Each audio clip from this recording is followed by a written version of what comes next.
Mtazamaji wa TriGen Media, bila shaka umekuwa ukifuatilia tambo ambazo zinaendelea kati ya Iran pamoja na Marekani. Donald Trump akiwa anaendelea kukamia, unaona, kiongozi wa Iran Ayatollah Ali Khamenei, naye akijibu vile vile kwamba kama wakichokozwa wako tayari, na ameonya hata jana na juzi kwamba hali itakuwa mbaya zaidi, kwamba Trump akianzisha vita na Iran ajue kwamba hiyo vita itakuwa ni vita itakayodumu muda mrefu.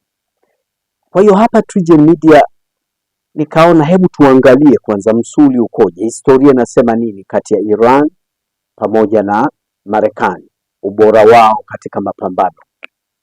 Kwa dondoo chache tu za uimara na kuangalia uzoefu wa vita, utaona kwamba Irani hawa mfano wamepitia katika panda shuka nyingi sana za masuala ya kivita.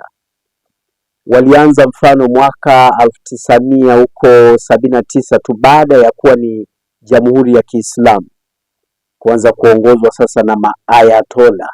Yaani unavyosema ayatola ni cheo kama hivyo rais. Kwa hiyo ayatola, kabla ya Ayatollah Khamenei kulikuwa na maayatola wengine. Kwa hiyo unakuta kilichokwenda baada tu ya kuwa Jamhuri ya Kiislamu, tunaona ikaanza vita mwaka 1980 hadi 88. Kuna vita hapo vilidumu kwa miaka 8, lakini Iran wakawa wamo tu. Vilikuwa ni vita vya kiuchumi, wakati huo vikao ni vita vya kijeshi, lakini Iran wakawa wanaendelea kana kwamba haitoshi. Unaona, Iran hao ni baada ya vita hivi vya Iran wamepambana na migogoro mingi, ilikuwa ikiitwa proxy wars. Yaani kulikuwa na vita vinaibuka pale. Tambo hizi nimeona leo tuziangazie kidogo hapa, namna ambavyo unakuta inakwenda kati ya majibizano haya kwamba ni wapi watafika. Lakini jitihada za kidiplomasia zinaendelea kuhakikisha kwamba hakuna ile coercive means, yani kupambana kijeshi na kivita. Vita ina madhara, maana yake ile Mashariki ya Kati yote itachafuka. Pia dunia tumeona vita zilizokuwa zinaendelea juzi tu hata huko Mashariki ya Kati. Lazima kuna kitu kitatikisika tu katika uchumi wa Afrika, uchumi wa Ulaya yenyewe, kwa sababu dunia inategemeana. Sasa vita hivi kati ya Marekani ina uwezekano wake ukoje? Bado ni mapema kusema, kwa sababu hali ni tete. Huyu anasema hivi, huyu anasema, ila katika mzozo huu kuna hatari. Iran inatoa onyo, Marekani yeye anatoa onyo kwamba na yeye masuala hayo Iran si lolote, akiamua kumpiga anampiga. Je, washirika sasa wa Iran ni akina nani? Nimejaribu kuangalia rejea mbalimbali, unakuta kwa kweli Iran hana mshirika mkubwa unayeweza kutaja kwamba ni mshirika na ubavu wa kupambana na Marekani. Baadaye hapo chini nitakwambia uimara wa kijeshi wa Iran ukilinganisha na uimara wa kijeshi wa Marekani. Washirika wa karibu wa Iran ni kwamba wapo, si watu ambao unaweza kusema uhusiano wao kwamba utatimua la kutimua huko vita utegemee huko kama Iran. Kwa hiyo Iran maana yake anasimama mwenyewe, lakini usijisaulishe yeye pia na silaha za nyuklia. Hiyo nayo maana yake kunaweza kuwa na uchafuzi na athari kubwa za kivita. Lakini kuna makundi ya mrengo wa Shia na wanaharakati kama vile Hezbollah kule Lebanon. Hawa wamekuwa moja kwa moja wana nguvu za mrengo wa pamoja na wanaweza wakawa ni msaada kwa sehemu katika kuisaidia Iran dhidi ya Marekani. Lakini kuna makundi ya wanamgambo wa kule Yemen, makundi ya Houthi, wapiganaji wa Houthi.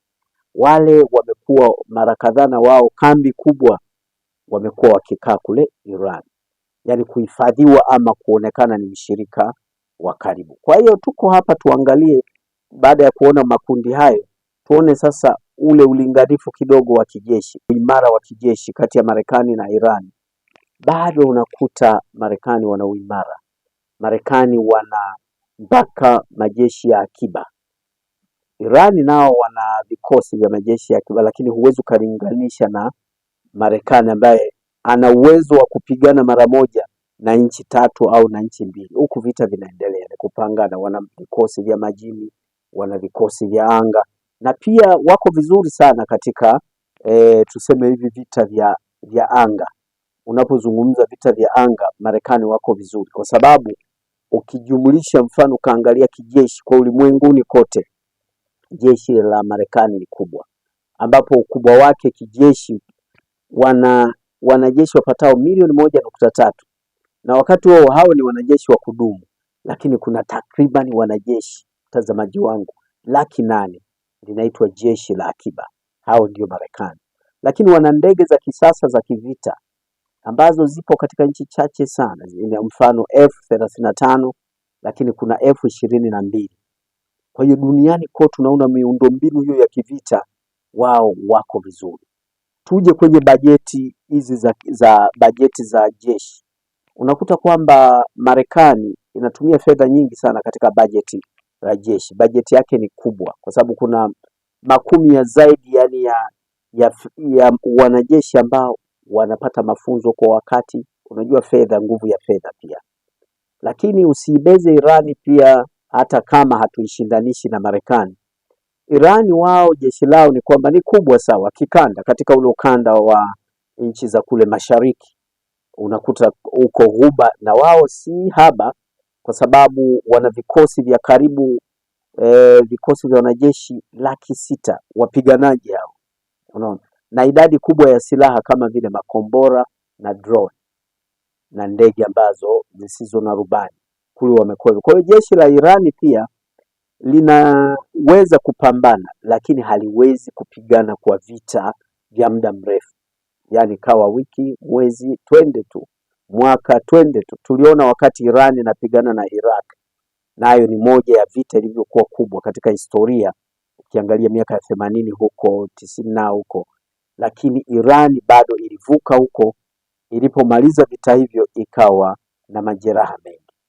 Kwa hiyo ukilinganisha wanajeshi waliopo kazini wa Marekani milioni 1.3, unaona, ukalinganisha na huku 0.6, alafu ndege za kijeshi Marekani unakuta zipo kama 13,000 wakati Iran zipo 550 kwa mujibu wa data za hivi karibuni. Ndege zile ambazo zinaweza kupigana ile mbashara, yani inatoka labda kwenye meli na ndio inapiga inarudi, ziko 11.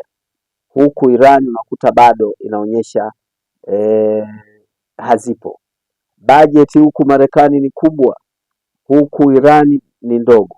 Kwa hiyo jambo la kuombea hapa ni kwamba isitokee vita, japo kuwa hizi tathmini ambazo zinajaribu kulinganisha kwa takwimu, lakini inatisha kwamba Irani nao wana silaha za nyuklia. Je, wakisema wanatumia, dunia itakuwa inaingia katika eneo jingine kabisa.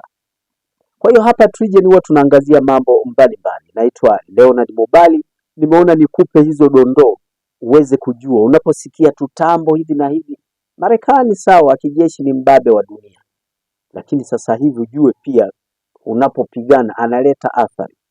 Tuliona juzi vurumai zilizotokea, misimamo ya Rais Trump, mashirika ambayo yalikuwa chini ya USAID yote yametetereka, wafanyakazi mbalimbali wamepoteza kazi. Mafuta huko Mashariki ya Kati, manake biashara ya mafuta itayumba. Kwa hiyo vita vya silaha bora ya vita vya maneno.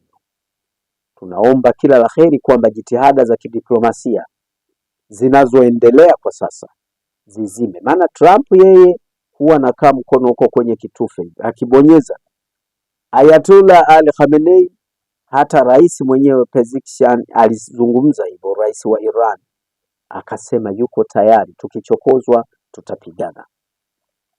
Kama hujasubscribe channel hii ya TriGen Media, yapo mambo mengi, tuna masuala ya kiuchumi, masuala ya kijamii, mpaka kitamaduni. Na sasa kiutamaduni tupo huko tukiendelea na kabila la Wasukuma, mpaka wazungu wanacheza ngoma za Kisukuma.